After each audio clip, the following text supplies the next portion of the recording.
తెలంగాణ రాష్ట్రంలో సాయి భగీరథ్ బండి సంజయ్ గారి కుమారుడు ఒక సంచలనమైనటువంటి ఘటనను ఈరోజు బీఆర్ఎస్ పార్టీ కాంగ్రెస్ పార్టీ ముందు పెట్టి దేశవ్యాప్తంగా తెలంగాణ రాష్ట్రంలో గల్లీ గల్లీ అబద్ధాలు ఆడుతూ ముందు తీసుకుపోతా ఉన్నారు.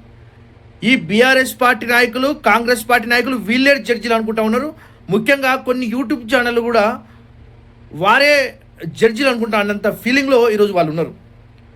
ఈరోజు ఆ బండి సాయి భగీరథ్ కేసును ఈరోజు జైలుకు పంపించిండ్రు. జైలుకు పంపించిన తర్వాత శిక్ష అనుభవిస్తారని చెప్పి ఈరోజు వార్తలు వస్తూ ఉన్నాయి. కానీ బీఆర్ఎస్ పార్టీ చిల్లర ముఖాలు, బీఆర్ఎస్ పార్టీ నాయకులు వాళ్ళు మొత్తం సక్కనోళ్ళని చెప్పి ఈరోజు బండి సంజయ్ గారిని ఒంటరి చేసి పైశాచిక ఆనందం పొందాలని చెప్పి కేటీఆర్ అనుకుంటా ఉన్నాడు.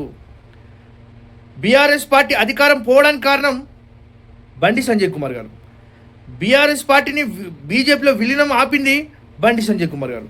అందుకోసమే ఆ కక్ష రాజకీయాలను ఈరోజు కుటుంబాన్ని వాడుకుంటా ఉన్నారు. ఒక అమ్మాయిని అడ్డుపెట్టి బండి సంజయ్ గారి మీద గన్నుతో పేలుస్తూ ఉన్నారు. బిడ్డా కేటీఆర్ గుర్తుపెట్టుకో, గతంలో నువ్వు అధికారంలో ఉన్నప్పుడే ఈ భారతీయ జనతా పార్టీ కార్యకర్తలు ఎవరు భయపడలే. గుర్తుపెట్టుకో, నువ్వు జైల్లోకి పంపించినావు, వందలాది కేసులను పెట్టినావు భారతీయ జనతా పార్టీ కార్యకర్తల మీద. అప్పుడే నీకు భయపడలే ఎవరు. ఈ రోజు ఎందుకు భయపడతారు అనుకుంటున్నావు? ఎందుకు ఈ పైశాచిక ఆనందం పొందుతా ఉన్నావు? ఎందుకు ఈ యొక్క రాక్షస ఆనందం పొందుతా ఉన్నావు అని చెప్పి అడుగుతా ఉన్నాం ఈరోజు. కానీ ఈరోజు కేటీఆర్ అనే వ్యక్తి ఒక వ్యక్తిని టార్గెట్ చేసి బీఆర్ఎస్ పార్టీని మొత్తం యంత్రాంగాన్ని ఉపయోగించి ఒక బండి సంజయ్ కుమార్ గారి మీద యుద్ధం చేస్తూ ఉంటే కొంచెం బాధ అనిపిస్తూ ఉంది. ఈ తెలంగాణ రాష్ట్రంలో ఎన్ని సంఘటనలు జరిగినాయన్నా?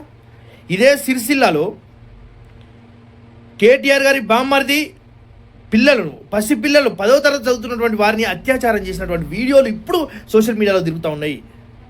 ఆ కేసు ఎటుపోయింది? ఇదే గంగుల కమలాకర్ గారు చాటింగ్ చేసినటువంటి మెసేజ్లతో పాటు ఈ బయటి ప్రపంచానికి చూపెట్టారు కదా, ఆ కేసు ఎటుపోయింది? ఇదే నిజామాబాద్కు సంబంధించినటువంటి బోధన్ షకీల్ ఎమ్మెల్యే వారి కొడుకు కుమారుడు చేసినటువంటి అత్యాచారం ఎటుపోయింది? మహమ్మద్ అలీ గారి కుమారుడు మన్మడు, ఆ కేసు ఎటుపోయింది? ఈరోజు ఇదే కేటీఆర్ ఇసుక దందాల మీద లారీలు ఎక్కించినటువంటి టిప్పర్లు ఎక్కిస్తే చనిపోయినటువంటి ఆ కేసు ఎటుపోయింది? ఈరోజు ఇవన్నీ మర్చిపోయినాం అనుకున్నావా కేసీఆర్? అదేవిధంగా ఒక అమ్మాయిలను, ఇదే సినీ ఫీల్డ్కి సంబంధించినటువంటి అమ్మాయిలను ఎంత అఘాయిత్యం చేసినావు, ఎంత ఆ కుటుంబాలను ఎంత ఆగం చేసినావు. ఆ కుటుంబాలకు కనీసం ఈ రోజు వరకు కూడా నిద్ర లేకుండా చేసినటువంటి వ్యక్తి ఈ కేటీఆర్. ఇవన్నీ మర్చిపోయినావా? కానీ నీలాగా పైశాచిక ఆనందం, రాక్షస ఆనందం మేము పొందలేదు. ఇది రాజకీయం కాదు. బండి సాయి భగీరథకు శిక్ష పడుతుంది. 10 సంవత్సరాలు కాదు, 20 సంవత్సరాలు జైలుకు పంపించు. ఆల్రెడీ జైలు ఉన్నాడు. కానీ దానికి నువ్వు బండి సంజయ్కి ఏం సంబంధం? తన కుమారుడు చేసినటువంటి వ్యక్తిత్వం ఈ బండి సంజయ్ కుమార్ గారికి ఏం సంబంధం? రాజకీయంగా ఎదుర్కోవాలంటే ఎదుర్కో, కానీ ఇలాంటి పిచ్చి చేష్టలు చేయకు. నీ అధికారంలో ఉన్నప్పుడే నిన్ను రోడ్డు పాలు చేసినటువంటి భారతీయ జనతా పార్టీ గుర్తుపెట్టుకో. ఇప్పుడు కూడా భారతీయ జనతా పార్టీ కార్యకర్తలందరికీ ఒకటే చెప్తా ఉన్నా, హిందుత్వం కోసం, భారతీయ జనతా పార్టీ కార్యకర్తల కోసం బండి సంజయ్ కుమార్ గారు రోడ్డు పాలైండు. మనం అండగా ఉండాల్సిన రోజు మనం ఆసన్నమైంది.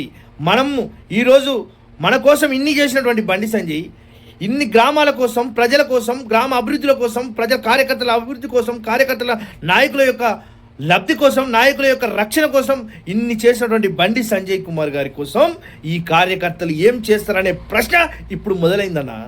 ఒక్కసారి మీరు కార్యకర్తలు అందరం కలిసి ఈరోజు అండగా ఉండాల్సినటువంటి వ్యక్తికి మనం అందరం అండగా లేకుండా పోతున్నామని చెప్పి ఆందోళనతో ఈరోజు మాట్లాడుతూనే ఉన్నా. దయచేసి ఇప్పుడైనా ఈ రోజైనా మనం స్పందిద్దామన్నా. ఎక్కడికక్కడ అడ్డుకట్టలాగా మనం కొట్లాడి బండి సంజయ్ కుమార్ గారి కోసం మనం అండగా ఉండాల్సినటువంటి రోజు ఈరోజు వచ్చిందన్న. సాయి భగీరథ్ ఆల్రెడీ కేసు పోయిందన్న, జైలుకు పోయిందన్న. ఆ కేసు నడుస్తుందన్న. కానీ వ్యక్తిని టార్గెట్ చేసి ఈరోజు బండి సంజయ్ కుమార్ గారు ఉంటే మనకు ఇబ్బంది అని చెప్పి అనుకున్నటువంటి వీళ్ళందరికీ ఈరోజు మనం ఒక గుణపాఠంలాగా మనం ముందుకు పోవాలన్న. దయచేసి మీరందరూ భారతీయ జనతా పార్టీ కార్యకర్తలు ప్రతి గ్రామంలో ఉన్నటువంటి ఆయన కోసం కొట్లాడేటువంటి ఆయన అభిమానులు, ఆ భారతీయ జనతా పార్టీ కార్యకర్తలు ఈరోజు మనం అందరం సంజయ్ అన్నకు అండగా ఉండాలని చెప్పి ఈ సందర్భంగా నేను తెలియజేస్తా ఉన్నాను.